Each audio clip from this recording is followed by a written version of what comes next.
So my name is Jackie Mornier, and I'm Associate Director in Career Services for the School of Engineering and Applied Science. And this is Natty. I'm Natty. I'm an associate director on the college team. So same thing as Jackie, basically, just on the college. Yeah. So I want to go back to the first slide. Just this particular presentation is on negotiation strategies. So following sort of that pipeline of beginning the end to end of a sort of interview or application process. This is sort of that last piece before you start that onboarding transition into a new organization. So there's also sort of just a lot of questions and thoughts and about how to negotiate. There's a lot of fear around negotiation. Should you negotiate? Should you not negotiate?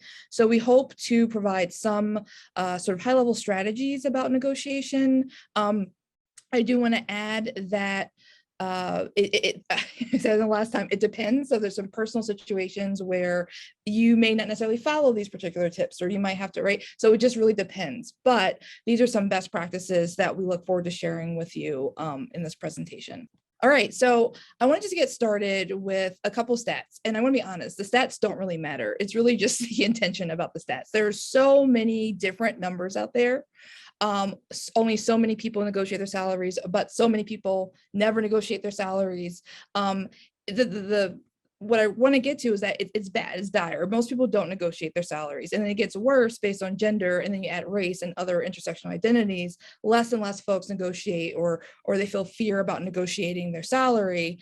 And I think there was one book called Women Don't Ask, and the survey that the author did for the population that she surveyed, only 7% of women negotiate their salary, whereas 57% of the folks she surveyed negotiated their salary. And of the ones who negotiated, they got a 7% increase in salary, right? So the reason why I'm saying this is because, well, why does it matter? Why does it matter that we negotiate salaries? Well, you probably heard this before. When you don't negotiate, you leave money on the table. Right. And there's so many different examples that we can think about.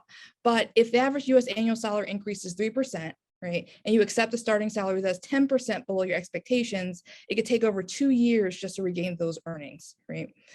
Saw another example of if, two folks for the same job and one accepts the job at $100,000 and the other one negotiates for $107,000, it would take 8 years to regain that earning power.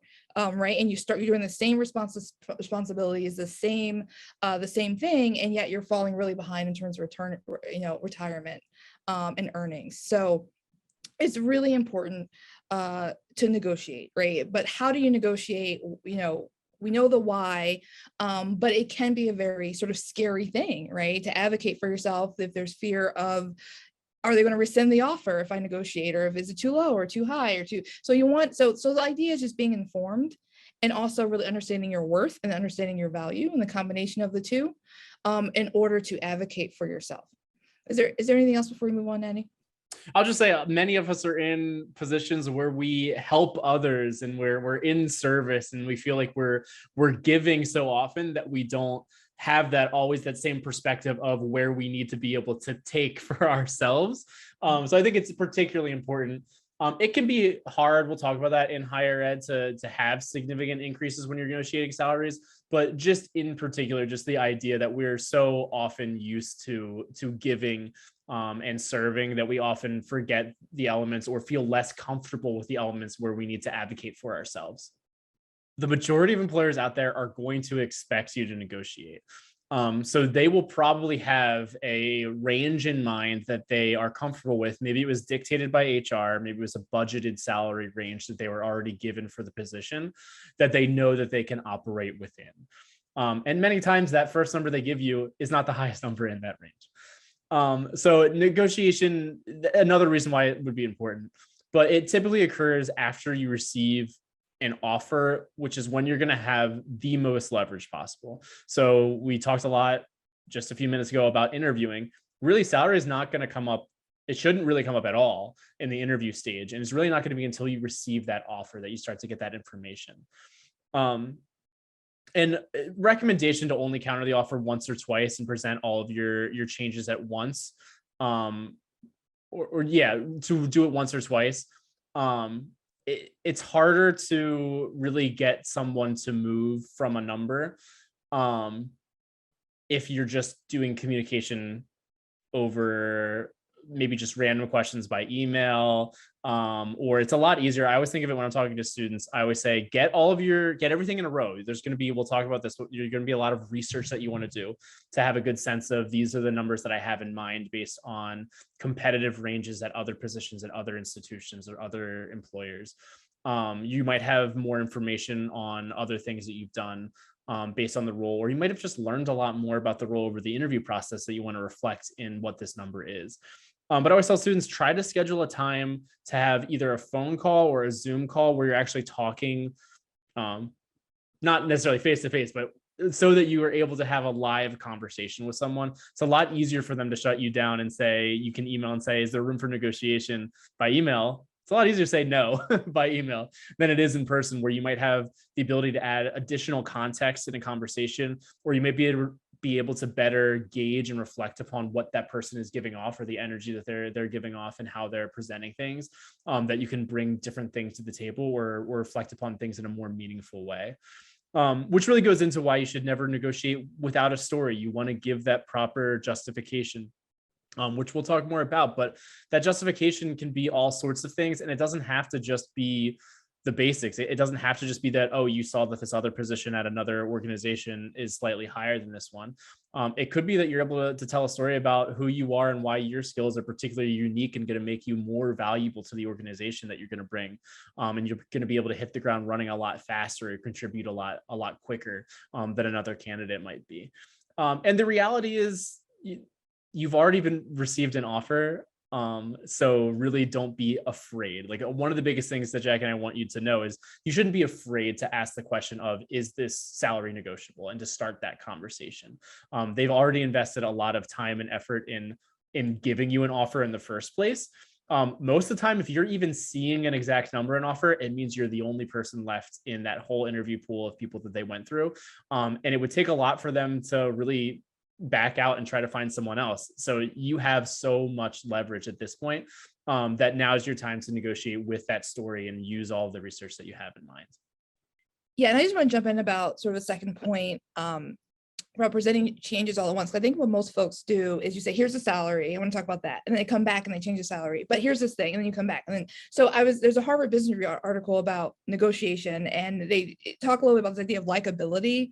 And that's a big part of it, right? So you don't want your likability to like kind of go down after every single conversation, right? The hiring manager or the recruiter, they're advocating for you, whoever is that, their job is to help make that sort of connection, right? And to advocate for you in terms of salary, other things within the context of what the budgeted salary is and what they can offer. So there are certainly many things that they could negotiate, but you want to do it tactffully and you want to do it strategically.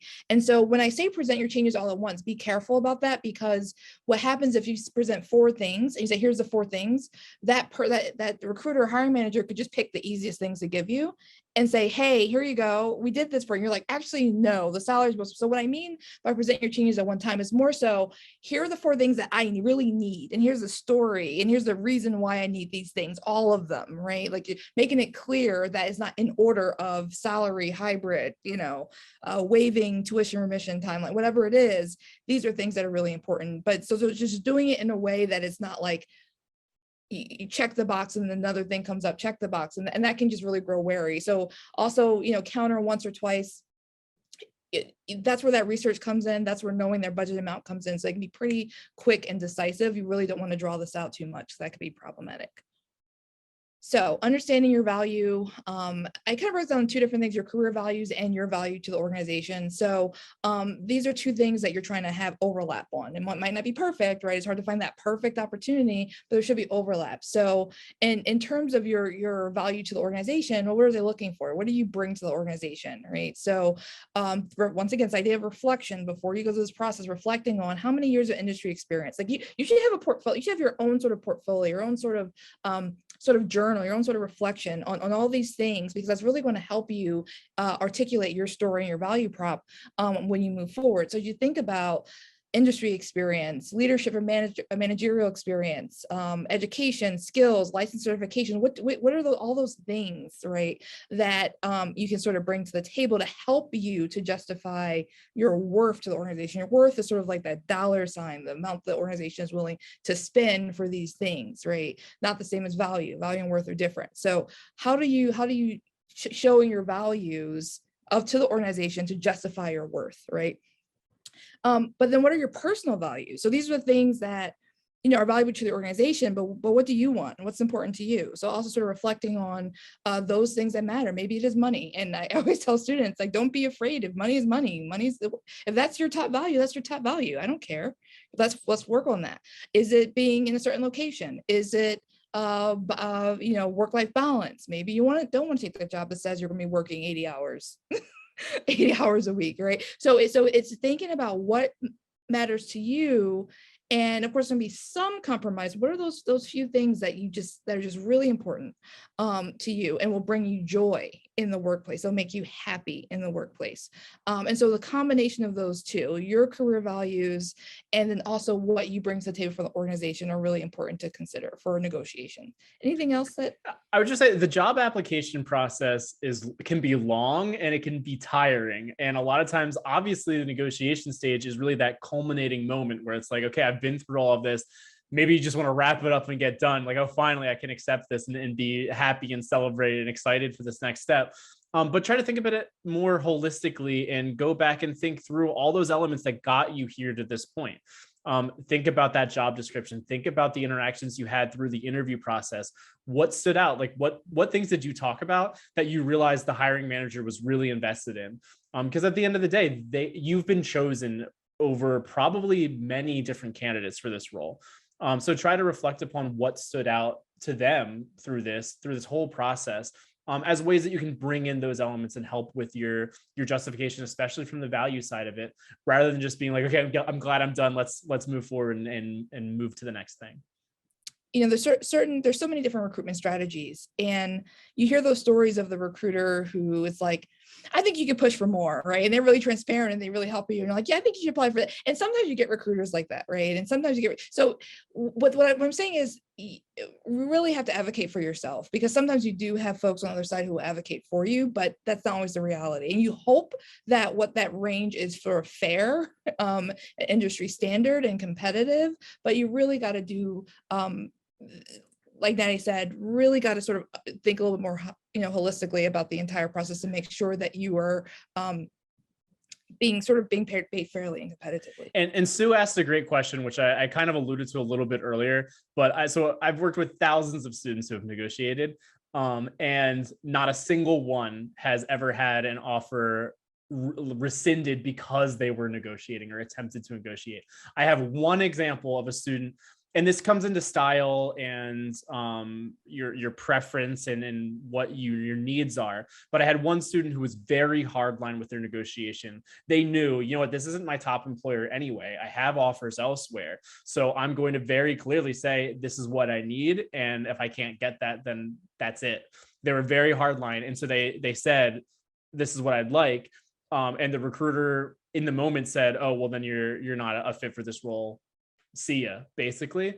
And within less than 24 hours, the person said that the recruiter or the HR person above that person gave them a call back and said, sorry you had that experience. We're happy to talk to you more about what your needs are, what you'd like to negotiate. Yeah. They've invested so much in you, like both human capital. They've had lots of people interview you, take time reviewing your application, give feedback, but just the overall time, and they've maybe paid money to bring you on campus and to have a tour of the office. There's so much money that has gone into getting you here to this point that it's extremely rare, and it would be really hard for an organization to pull that offer based on you just trying to negotiate. I will say something we haven't talked about yet, but your perspective is always going to be you're appreciative and excited about the role is my recommendation, because it's always going to make you, it's going to reflect well upon you. It's going to reflect that you have value in yourself and what you're bringing to the table, and that you can really see that investment. And they're going to respect you. Many times they're just going to respect you for even asking and seeing your own value and self-worth there. So I would say don't ever shy away, especially as long as you're being appreciative and excited about the opportunity. The worst that's going to happen is someone's going to say, no, it's not possible that we're able to meet that. And then you can reflect and make a different decision. Maybe you say, this isn't my top choice anyway, so I'm going to go elsewhere. You're more hardline about it. And I didn't need this role anyway. Or maybe it's, you know what, this is the perfect fit for me. And I'm still okay with that, despite not being able to negotiate as high as I wanted. Thanks, Daddy. That is so, so, so important. And I think many of us have been in situations where the first thing we've heard is we don't negotiate, right? If that's, I will say it is okay to respectfully push back on that and to say, I understand that, reiterate your value, reiterate your skills, what you think you're worth, right? In the context of, informed research, and say, is there any way we can go back to the drawing board? Can we push for this? Okay, yeah, we'll go back, right? I can't tell you how many times it's very rare that you come back with nothing, even if you hear that line, we don't negotiate. Very, very rarely is it a hard line, right? But it's so scary from our end because we, like I said, we're tired, exhausted, go through this process. When someone just straight up says, yeah, we don't negotiate, it's terrifying. You're like, oh, okay, I guess I'll just accept it. And it's like, actually, no, right? So I thank you, Natty, for that. I think that's really, really important. Sure. So pre-offer negotiations, what you can put, you'll see this almost every time you apply. They'll say expected salary range, or ask you some sort of question, expected salary on a job application. It's a scary thing to be faced with because it feels like you're putting a lot of pressure on yourself to put the magical right number down there. The things that we often recommend is whenever possible, try to game the system. If it's not a number only field, put in negotiable, so that it shows that you're not putting an exact number, but you're willing to explore the opportunity and negotiate that. If you can put a range, if that's helpful, rather than just putting an exact number, you can do that too. So maybe you put like a $5,000 range or a $10,000 range that you're expecting it to be within. Can be a good way to do it. I was going to say, I was just thinking about Joseph, because I've heard him say in other searches how people sometimes put $0 there. As much as possible, put negotiable, try to put really, I will say the one benefit to putting down a number range there, even though it feels like maybe you're giving too much away or you might be underselling yourself. Sometimes it showcases that you've done your research. Sometimes, like, this is all the way at the beginning before they've even looked at your application. Sometimes from an HR perspective, it shows them, oh, this person is serious within the field and they have a good understanding of what's expected within this role and how this role is valued within the industry. So sometimes that can be a good showcase for you even before they've reviewed your application from an HR perspective. And whenever you get in interviews, whenever you get a question, so some employers will even ask you in an interview, like what would you be comfortable with, or what's the range you're expecting here.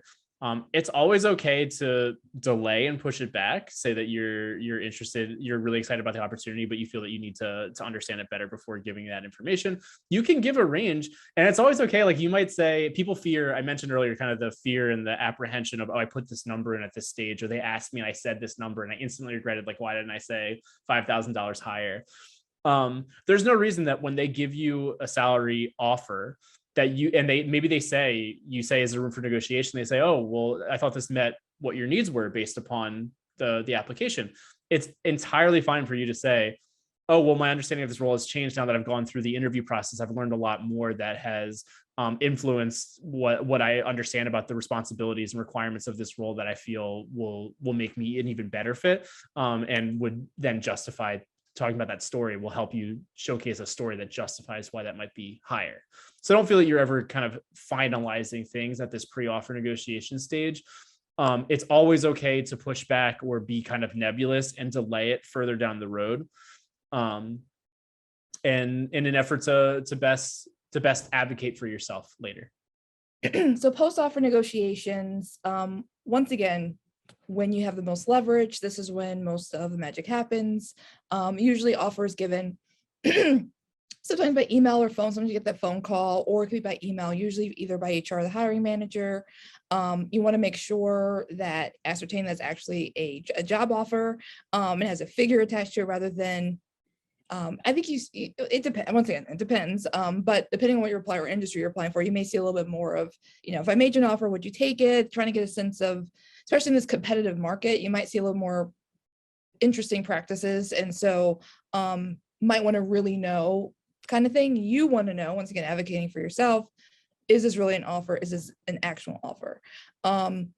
Once again, no matter how excited you are, even if it's a number that's like awesome and actually much higher than you even thought it could be, and you're like, oh my gosh, yes, right? But just don't. I mean, that's for any decision, like even like buying shoes and stuff. I personally, I try not to do that, but I do it anyway. But it's a sort of idea of taking the time to reflect and think and things like that. So of course you want to share, I'm so excited, this is great, I am thrilled, could you please give me a few days to think about it?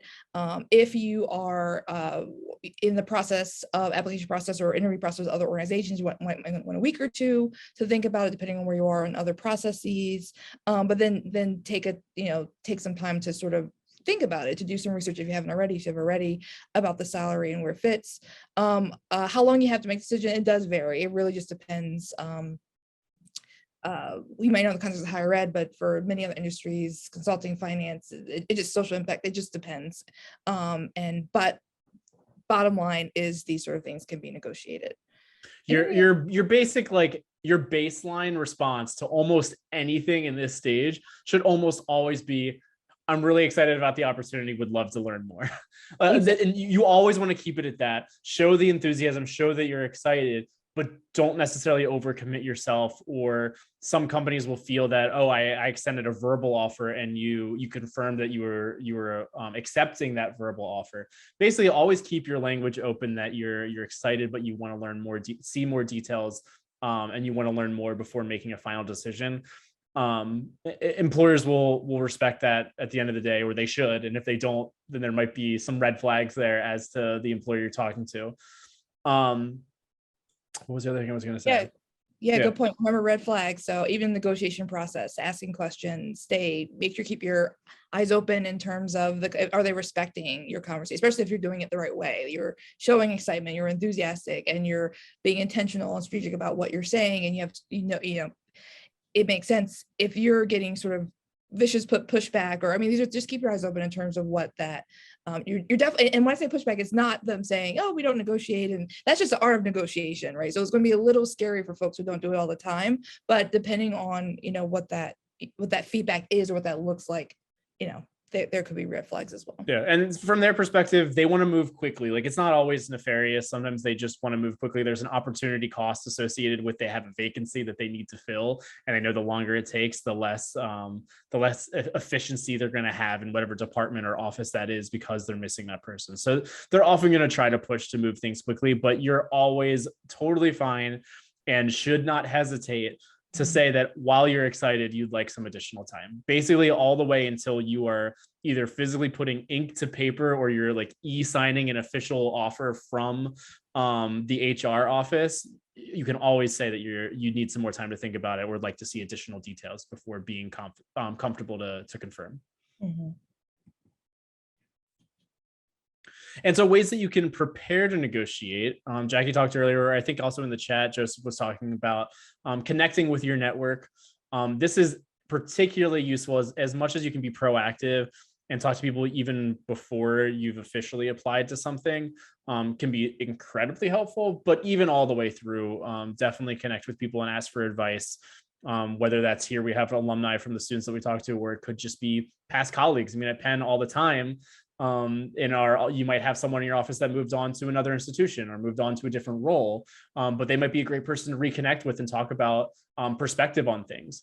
Maybe they know a little bit more institutional knowledge and background about the hiring process, or about the negotiation process, or just about what's most valued that you can kind of pull from, and how you best tell your justification and your story for why you're interested and should be valued higher.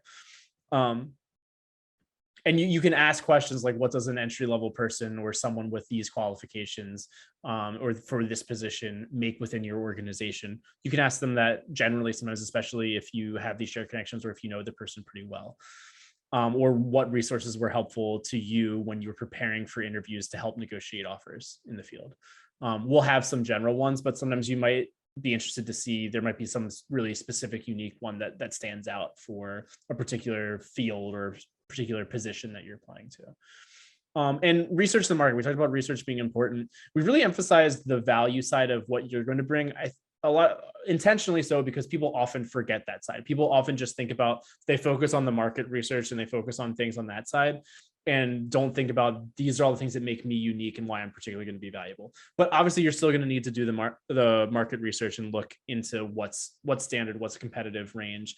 Sometimes you might find that it is a competitive range, right? Like maybe the offer they gave you was within the expectations or maybe even higher than what you're able to find at other institutions. That's honestly particularly true right now. I think a lot of institutions are starting to compensate, both because of the great resignation, but also because of inflation rates. They're starting to try to compensate to make offers more attractive and get candidates in, which is often very different. We've even heard from employers who are saying across the board, all of our new hires for students are going up X number of dollars. So you might see things that are higher than you expect, which is where all the stuff that we talked about before is going to come in to show your value. But you can look through, professional associations often have resources. There might be nonprofits or agencies that help show salary structures. The Occupational Outlook Handbook is really great. It's a government entity that creates that and goes across many industries. If an employer says we don't negotiate, how do you get the conversation going to the direction you want? So referring to what Natty said, one, just take a breath and think about, they got this far, so they really want you, right? I think the idea of saying that is more so hoping that you capitulate that first time of like, oh, okay, like fine. But you often see once you push back a little bit that sometimes they'll go back to the drawing board. So I'm just gonna be honest, like my own personal experience is being transparent about my needs. So I'm coming from a place that doesn't have wage tax. Philadelphia has wage tax. I'm definitely not going to be happy if you don't at least match that wage tax. I'm also commuting 30 miles a day. Well, this is a great opportunity for my career, and I really just really love the values and I just really want to work here. There are some things that I need, right? That to get to help me be more productive, and so laying out some of the things that matter to you, that are important to you, to also bring up. First of all, I also have certification that other folks in this same position don't have. I might have more experience, right? So kind of once again telling that story and really being a little transparent about what your needs are. Usually they will at least go back and have that conversation about the salary. And there's a bunch of things like what Jack said, you can still emphasize, maybe that's where you go into your justification, where they say, oh, well, it's not really possible to negotiate.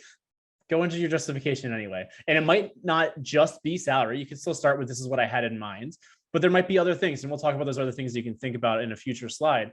But even if you're getting kind of pushback on the salary is not something that's going to move, think about the other things that might move that you could still negotiate further on.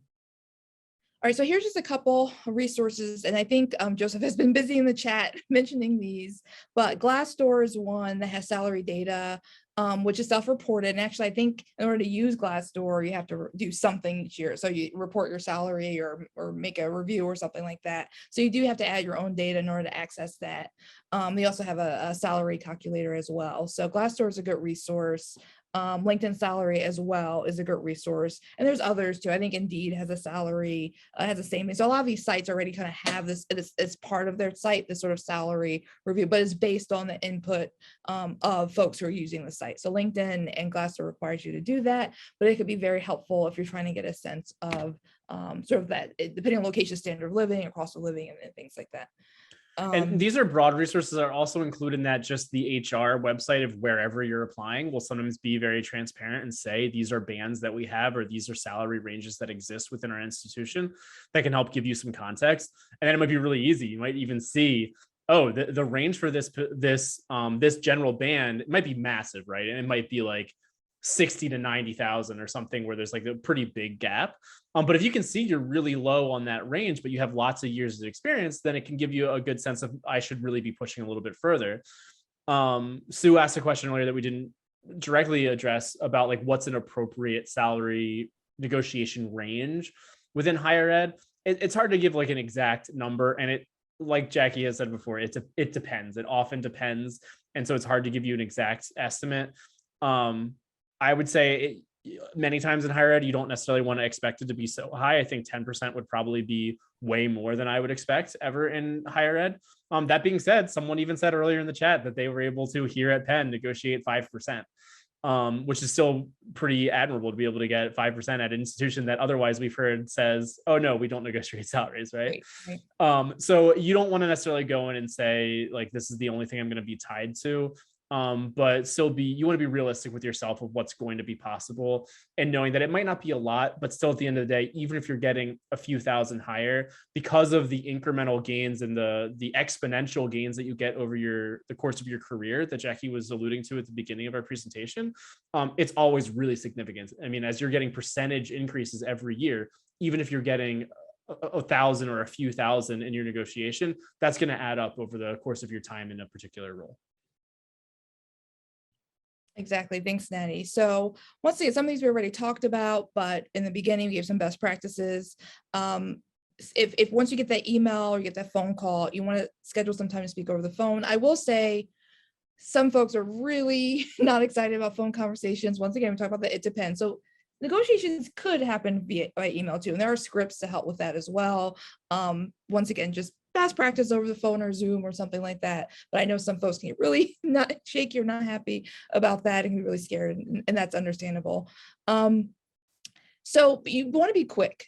You do want to be quick about it. You don't want to push too far in terms of a timeline. Once again, like Natty said, they're trying to, these recruiters are, or hiring managers are really trying to get things done pretty quickly. So you do want to be pretty expedient in terms of negotiating. In terms of the second part, so that's the first part, and the second part is waiting to hear back about the, when they go back to that drawing board, go back to the table in terms of what can we offer. Also understand that employers take time. It might be a committee, it might be HR, might be other folks. It sometimes has to go all the way up to the dean in order to advocate for a budget increase. So that takes time too. And so giving time for both yourself and the employer is really important.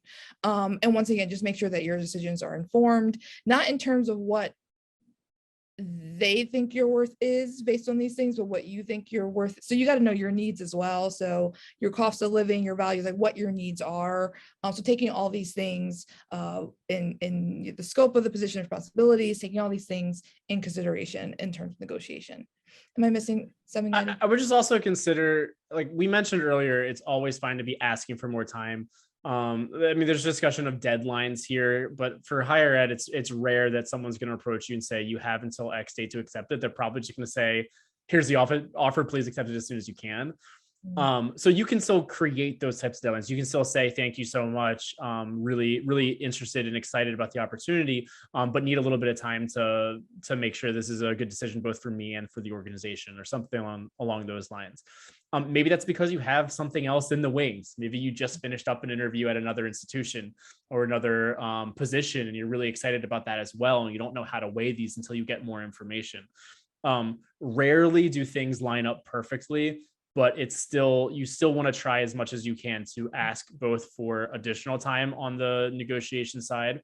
And maybe for somebody else to speed up on the other side, you can always say and use this leverage, I have this other offer, but I'm really excited about this position here. The reason I bring this up now is because you don't want to, the one thing you want to be careful about in terms of making things take too long is you don't want to string an employer along forever and make it feel like you're really kind of playing around with them.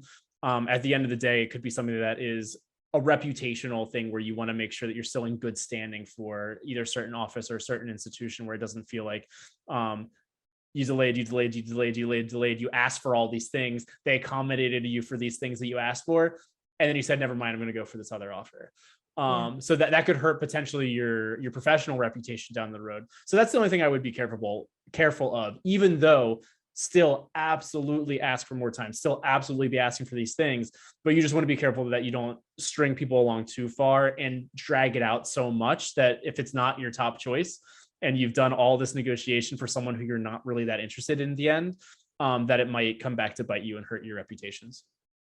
I agree. And also, I think most employers assume that once they do all the work to get your salary to meet your salary or whatever your needs are, they assume that you're going to accept it. So just keep that in mind, that as you go through this process, that once they do all those things or check all those boxes, the assumption on the employer's end is like, we did this for you, we're assuming you're going to accept it. So just kind of keep that in mind. And then in terms of deadlines, as you work with students, though, a lot of times employers do have deadlines for students, and depending on the industries, especially because of the sort of that recent grad pipeline where they're not starting till the end of the summer. So that not the just in time sort of hiring, but hiring recent grads, or they may. So you maybe talk to students, say, oh, this employer gave me a deadline. And so just making sure they're being transparent, they're communicating with both employers or however many employers, and talking through this whole thing, the values, the cost of living, all those kind of things. There's a lot of things to consider in the context of accepting an offer, declining an offer, and negotiating. So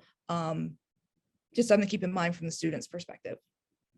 Sure. So we kind of alluded to this earlier. It doesn't just end with salary. There's lots of other things you can talk about. And Jackie's already given some examples of maybe there are things that you need or that are going to be beneficial to you in a role, and extremely important in terms of whether you accept it or not. But these are just some examples of things that we could think of. But there's probably even more beyond this. I mentioned earlier that answer's always no unless you ask. So it's okay to be creative with some of these things too. So it could be relocation costs.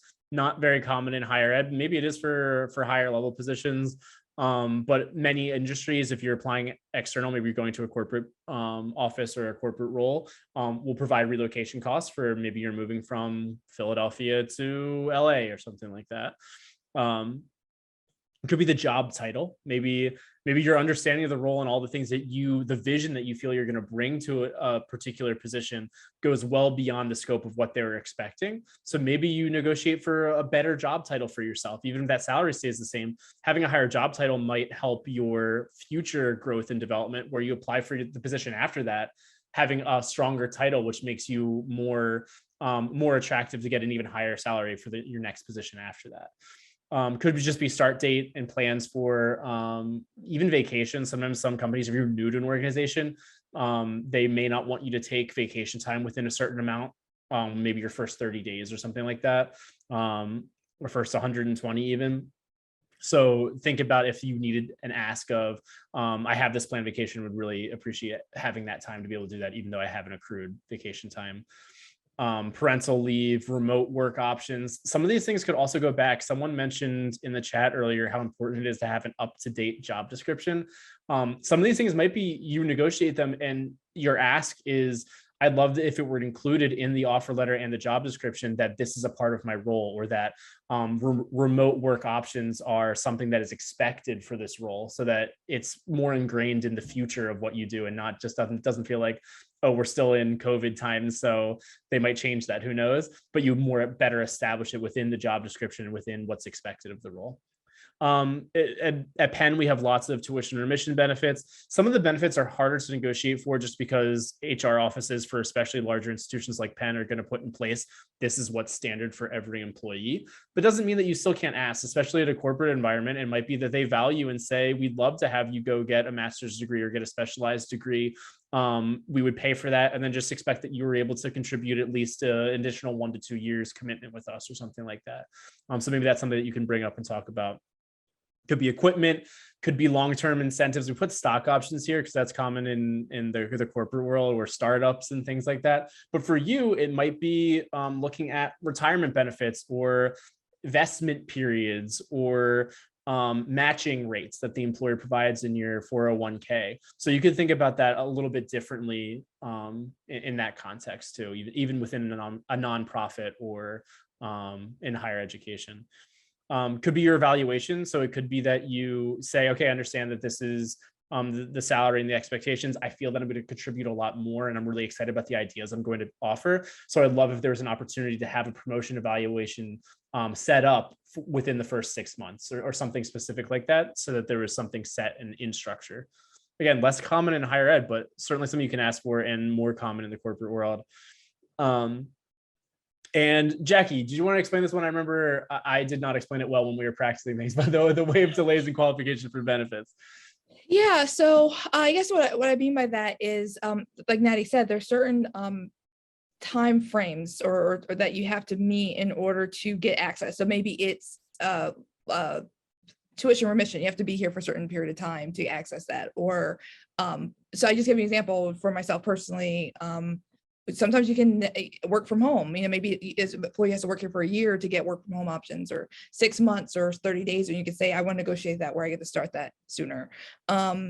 So sometimes if they have certain sort of, you have to work here a certain amount of time to get access to this, they may be able to move that up as part of your and I think Joseph had a good example too in the chat about the daycare, right? Willing to negotiate. And something else I forgot that I negotiate, which I was very shocked that I could, was sometimes you may be carrying over, like I was in a leadership program and I just started that program. So obviously my institution before wasn't going to pay for that, but I said, hey, I just started a leadership program and I want to continue that leadership program. So Penn took that, decided to pay for that leadership program. Of course, that counted for my professional development for the year. But that was something I was like shocked that they were willing to do. Like, oh, we'll continue paying for that. So think once again, but think about, you don't want to come with every single thing on this list. So just think, once again, it's all about thinking about what are your values, what are your needs are, right? To be comfortable and productive and to bring your full self to work. And then think about those things that are most important, because there might be more, but what's sort of like most important, so that you can negotiate those things. So once again, we're going to be reiterating things we've been talking about throughout this entire thing. We've actually been kind of like skipping slides and giving our perspective all over the place. So, sorry about this. But just so important to express your enthusiasm and excitement for the opportunity. Remember, I mentioned earlier this idea of like likability, like how important that is in the context of negotiations. So folks want to help you when they kind of like you or really excited about you joining the institution. And so once again, you don't want that likability meter to sort of go down throughout the process. So the more that, once again, show your enthusiasm, show your excitement, your energy for the role while still advocating for yourself. Be sure to prioritize what matters. You really don't want to say, oh, and this, and this, and this, and that, right? So making sure it's clear that you are, what you want, what your needs are, and then they're by priority. Usually salary comes before. So I would say if salary is something that you're negotiating, make sure that that comes before other conditions. Once again, don't try to sort of, if you have like 4 or 5 things that are super, super important, you don't want to kind of, salary check. Once again, so once the employer gets back, they've done that work to get that salary to meet as best as they could to meet your expectations, they're assuming that's it, right? So if you wait till all that's done and then you're like, and this, right? So try to bring some of those things to the table with that salary if there's more than that. You can also ask, I know it's question about there's a script after this, but there might be questions about how do I ask, right? Just like, what do I even say? So, and we'll walk through the script in terms of what you can say. But, is there a flexibility in moving the salary closer to this amount, et cetera. So be intentional with professional reasons. Try to stay away from super personal of reasons for why you got to do this, but I don't mean but within reason. So like I said, when I talked about sort of the commute and the Philadelphia wage tax and things like that, those things aren't like that matters. That's really important. So I don't mean like stuff like that, right? But did I miss anything, Natty, in terms The of? only thing I wanted to emphasize what you said is, especially at a place like Penn, many times you might have a conversation with almost a middle person when you're negotiating. The hiring manager is often not directly in charge of what that number is going to be.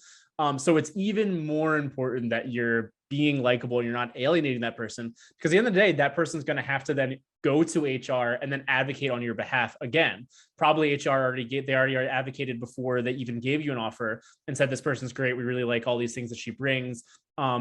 Could you give them as high as possible? And they might have given a number, and then they're going back again, even though they've already asked for as high as possible, saying, can you do even better? So just even more emphasizing how important it is when you have a hiring manager who's advocating on your behalf to still showcase that enthusiasm, be likable rather than alienating them away from the process, so that they want to help you. That's such a good point. And just being empathetic, because once again, they're not the ones making that decision. And so for some folks who aren't even good at negotiating themselves, like not all hire managers are master negotiators, right? So they're nervous and not sure how to do it, and to hear what they're told, by HR. And so it can be really, there's nerves in regards to wanting to advocate, wanting you here, but they might be terrified themselves of trying to like keep going back. And what does that mean? So understanding sort of the roles of the folks who are, engaging in this with you in this process, and just making sure you have your pitch, you're confident in your pitch, you're advocating yourself, you're excited about the opportunity, but you give them all the information they need, and so you hear a lot of recruiters say, we can't help you, and especially with our students, it's like, we can't help you if you're not transparent. And I think for students, they feel that it's like them versus the recruiter, when the reality is that the recruiter is trying to help them as much as possible. So the more transparent you are about what's happening, other companies you're looking at, what your needs are, the better they can support you in advocating for certain things. So something I hear a lot. So just something to think about and chew on. I think, so this is just a sample script of something to say on the phone or Zoom, but there are definitely scripts up there for written communication about negotiation. But just quickly, thank you for sending over the job offer package for whatever position it is. First and foremost, I just want to share how excited I am about the opportunity, how thrilled I am about the opportunity. Before I accept the offer, I do want to talk a little bit about the salary. As I shared during the interview process, and this is where you give your value prop. This is where you give your pitch, right? So remember how we talked about, so it was this pitch in the context of the interview, but I'm sure you heard in other sessions, pitch in the context of the resume. You're always pitching, right? You're always need to, so in the very beginning, always have that value prop ready to kind of pull out there. So I have more than however many years of experience. So you're pulling out those things that matter. It might be different depending on what you're applying for, but what they're looking for is where you really exceed, right? And pulling that out. So giving my background, my experience, my skill set, what I bring to the table, I'm seeking a salary in this range. I'm also open to discussing alternate compensation, such as, opportunities for hybrid work or waiving the 1-year wait for tuition remission or something like that, right? So this is one potential script that you could follow. And really just want to think about what to do when you are waiting for another offer. I mean, I mentioned earlier, things don't always line up perfectly. So you want to think about how you're going to navigate a situation without perfect information. So we just recommend being as honest as possible. Don't invent another offer that doesn't exist yet. If you do have something on the table, though, it's absolutely okay to say to an employer, especially if you have an offer on the table that's not your first choice, but you're interviewing somewhere that is, to say, really love your institution in this role. It's my top choice, but I did just recently receive an offer elsewhere. Is there any way to expedite the process, or ask along those lines? It's particularly important when it's your top choice, because it just helps. I mentioned earlier about not having to string someone along who might be doing favors for you, and then you decide, oh no, never mind. So it's particularly helpful when you already know that this person's like far and away more interesting to you. But so you can reach out to the first employer, ask for more time, or you could reach out to the other employer and ask to expedite. And when they might be able to make a decision, you can always ask to, maybe you've already interviewed and you're just following up. Sometimes that can be good in general throughout the process, as a way to stand out and show that you're still interested in the position. Sometimes things get delayed in ways that you may never know why, and it might have nothing to do with you. So for example, we're hiring work studies right now for our peer career advisors, student positions, and I got COVID a few weeks ago, right after we interviewed them all, which pushed us back a couple of weeks in terms of sending those offers out, and they had no idea, right? But I had a couple students reach out and say, hey, I'm still really interested, would love to hear more if you have any information. And that only reflects well upon that person, shows me that they're still interested and engaged in the opportunity. So even when those things happen, it's okay to ask for a little bit more clarity, or to ask if they have a sense of the time frame moving forward. So after negotiation, so you want to make sure officially that all those things that you've negotiated is updated. If you're accepting and that is in writing, and you're good to go. Of course, thank everyone who's involved and also make sure you notify employers who you have been engaged with, or recruiters or hiring managers, that you have accepted a job. Thank them for the interest. You may be working there again one day. You may be so we don't know. So always, make sure that you keep everyone in the loop and you're notifying them and thanking them for the process. So I know there's some questions, especially now, about this, accepting a job, and if I accepted it, but the employer I really want reached out to me, can I, not take this opportunity? So it's a big deal when you accept it. And from the context of the employer, it takes a lot of money and time to go through the process of getting from all the way from marketing the position to hiring that person.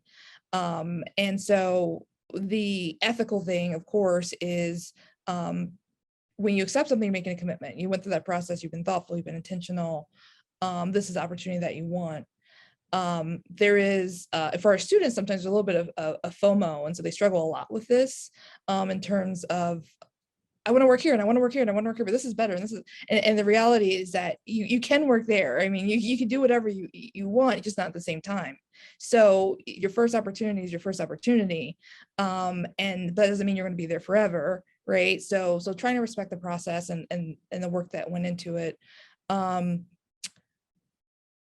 And what sort of what that means to you. I mean, I want to be honest, we hear things in the news about companies who are rescinding, let's be real, who are rescinding offers. And it's like, well, they can rescind offers, but we can. And that's this whole thing. But so I don't say there's never a reason, but the majority, but that's rare to have sort of a reason where you get to that point and then have to, do that. So something to really sort of think about and be intentional about.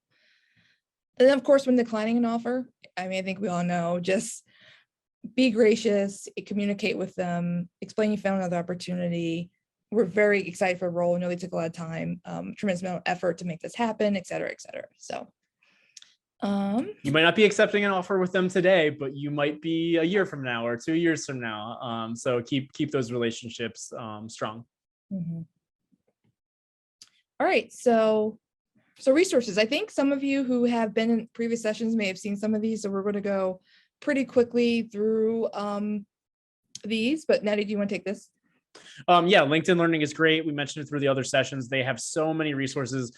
We've been highlighting on the next slide. Did you include the sample videos? We've been highlighting the videos that are particularly relevant to what we've been talking about. They have so much more too, though. It could be even professional development opportunity where you say, man, I see these jobs I'm applying to really want someone who's great at Excel or knows how to use statistical measurement methods or something. I don't know. Something you're seeing on job descriptions that you wish you had. They probably have some sort of online course or training in here that can help you get up to speed. So even beyond these things that we're talking about specifically today, there's lots in there. All right, so we, some of you might have heard this before, so I want to keep this quick for all the presentations we talked about this. This is sort of part of our Career Champions initiative, which is really just to empower and support all of the folks who are, because all of you are career champions, engaging with students, graduate, postdocs, alumni who are having these conversations. And so they're not always having these conversations with us. As much as we would love to see every single student, we just bandwidth wise and just students sometimes may not feel comfortable coming here, might not know we exist. And so we really rely on all of us, right, to be career champions and to hopefully, take this information for yourself, but also to share these resources and share this information with the students that you may engage with, who may come to you, may have these casual conversations. So we recognize that students are there are folks that students trust, and they're having these conversations. So we hope that this was a learning opportunity, but also something that you can share. And we are really just getting started with this, and there will be more information to come, more toolkits, best practices, events, programming, and really structure for the program as we move forward.